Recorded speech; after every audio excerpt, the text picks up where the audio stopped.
മുത്തുവിന് നല്ല പനിയും ജലദോഷമൊക്കെ ഉള്ളതുകൊണ്ട് ഞങ്ങളുടെ ഫസ്റ്റ് വെഡ്ഡിങ് ആനിവേഴ്സറി സെലിബ്രേറ്റ് ചെയ്യാനോ ഗിഫ്റ്റൊക്കെ കൊടുക്കാനോ ഒന്നും ഞങ്ങൾക്ക് പ്ലാൻ ഉണ്ടായിരുന്നില്ല.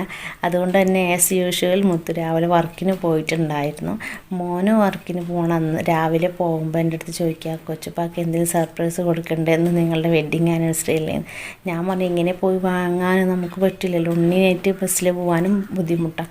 പിന്നെ സർപ്രൈസ് ആയിട്ട് കൊടുക്കുകയെന്നുണ്ടെങ്കിൽ ഞാൻ പുറത്ത് പോകണമെങ്കിൽ എന്തായാലും മുത്തു ഇവിടെ നിർബന്ധമായിട്ട് എൻ്റെ കൂടെ ഉണ്ടാവണം വണ്ടി എടുക്കണമെങ്കിൽ.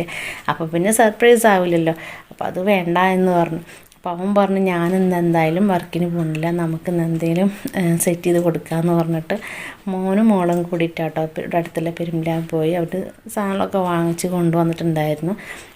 അപ്പോൾ അങ്ങനെ വന്നിരുന്ന് ഇരിക്കുമ്പോൾ അങ്ങനെ പറയാം, നമുക്കത് പെട്ടെന്നൊരു ഇതിലാണ്ട് കൊടുക്കണ്ട. കാരണം തീരെ ഒട്ടും പ്ലാൻ ഉണ്ടായിരുന്നില്ലല്ലോ നമുക്കിതൊന്ന് സെലിബ്രേറ്റ് ചെയ്യാമെന്ന് പറഞ്ഞിട്ട്. അപ്പോൾ കൊച്ചുപ്പാനെ കുറച്ച് നടത്തിക്കണമെന്നും പറഞ്ഞിട്ട് അവർ ഒരുക്കിയതാണ് ഈ ട്രഷർ ഹണ്ടിങ്ങൊക്കെ.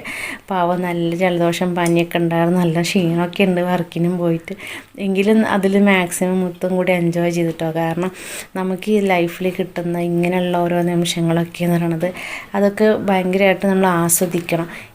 അല്ല എന്നുണ്ടെങ്കിൽ നമുക്ക് പിന്നീട് ഇതൊക്കെ ആലോചിക്കുമ്പോൾ അങ്ങനെ ചെയ്യായിരുന്നു ഇങ്ങനെ ചെയ്യായിരുന്നു എന്നൊക്കെ പറഞ്ഞിട്ട് നമുക്കത് റിഗ്രറ്റ് ആവും. എന്തായാലും ലൈഫ് എന്ന് പറയുന്നത് ഇങ്ങനെയൊക്കെയുള്ള കൊച്ചു കൊച്ചു സന്തോഷങ്ങളൊക്കെ, അതും മക്കളും ഭാര്യയും ഭർത്താവും എല്ലാവരും ഒരുമിച്ച് നിൽക്കുമ്പോൾ അതാണ് ഏറ്റവും വലിയ ഹയർ. അപ്പോൾ അതിൽ കിട്ടുന്ന ഓരോ ഇതെന്ന് പറഞ്ഞത് അതൊന്നും പറഞ്ഞറിയിക്കാൻ പറ്റാത്തതാണ്.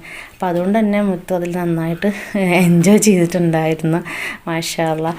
അപ്പോൾ അങ്ങനെ അതേ അവിടെ എല്ലാ സ്ഥലത്തും കറങ്ങി തിരിഞ്ഞ് ബാക്കി പാവം ഫൈനലി ഇവിടെ കാറിൻ്റെ ഉള്ളിലെത്തിയിട്ടുണ്ട് കേട്ടോ. അപ്പോൾ സത്യത്തിൽ ഞങ്ങൾ കാറിൻ്റെ ഉള്ളിലായിരുന്നു ഗിഫ്റ്റൊക്കെ ഒളിപ്പിച്ച് വെച്ചിട്ടുണ്ടായിരുന്നത്. അപ്പോൾ അങ്ങനെ അതൊക്കെ എടുത്ത് വന്നു. അതിന് ശേഷം അതേ കേക്ക് മുത്തു ഞങ്ങളോട് പറഞ്ഞിട്ടുണ്ടായിരുന്നല്ലേ കേക്ക് വാങ്ങുമെന്നുള്ളത്. അത് മുത്തുവിൻ്റെ സർപ്രൈസ് തന്നെ ആയിരുന്നു.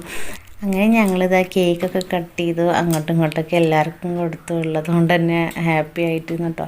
ഫസ്റ്റ് വെഡ്ഡിങ് ആനിവേഴ്സറിക്ക് നമ്മളെ കയ്യിലൊരു കുട്ടി ഉണ്ടാവുക എന്ന് പറയുന്നത് വല്ലാത്തൊരു ഫീലാട്ടോ. നമ്മൾ ഭർത്താക്കന്മാർക്ക് കൊടുക്കുന്ന ഏറ്റവും വലിയൊരു ഗിഫ്റ്റ് അതാണല്ലോ. അവർ കയ്യിൽ പിടിക്കുക എന്നിട്ടത് കേക്ക് മുറിക്കുക എന്നൊക്കെ പറയണത് അത് വല്ലാത്തൊരു ഫീലാണ്. അതങ്ങനെ ആർക്കെങ്കിലും ഉണ്ടായിട്ടുള്ളവർക്കുണ്ടെങ്കിൽ അത് ശരിക്ക് മനസ്സിലാവുള്ളൂ.